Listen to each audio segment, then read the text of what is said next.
The Giants in One Piece have been propped up to be the strongest race in the entire world. So how strong are the Giants really? Let's get into it. But first, I have to give you guys a spoiler warning up to Elbaf. If you're not caught up, then scroll on.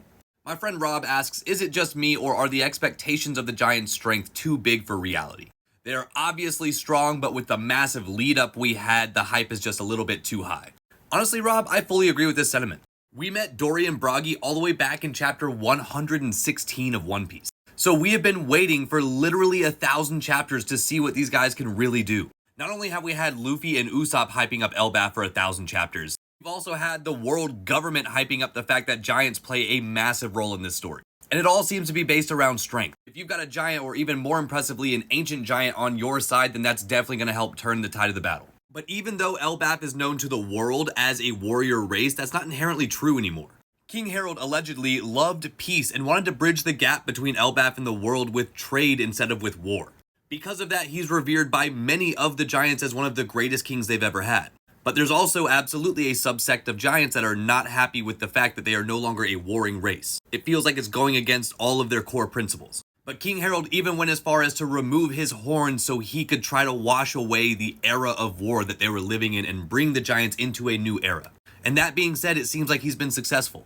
The giants seem to have been living a cozy life for a good amount of time at this point. They're raising their children, they're drinking and being merry, and generally just enjoying day-to-day life at this point, which in turn has not prepared them for what is happening on Elbaf right now. Currently, by the work of only 3 holy knights, they are walking over the entirety of Elbaf. We have these giant nightmares literally just one-shotting entire pirate crews of giants right now. We have fires breaking out on the branches that the firemen of Elbaf straight up can do nothing about. They needed Jinbei to come in and help them because they were not able to do this. Now granted, this is Loki's doing, but either way, if you can't stop a fire on Elbaf and that's Elbaf's #1 problem, well, you have a problem. If it wasn't for Dory, Bragi, and Skopper Gaban, they would stand no chance outside of the Straw Hats being there. And that's definitely a problem. And this is obviously a telling of the whole hard times create stronger men create good times create weak men create hard times. You see where we're going with this. But back to the initial sentiment, I do agree with Rob that I wish we saw a little bit better of a play from the Giants because they were just wholly unprepared for absolutely everything that's happening here.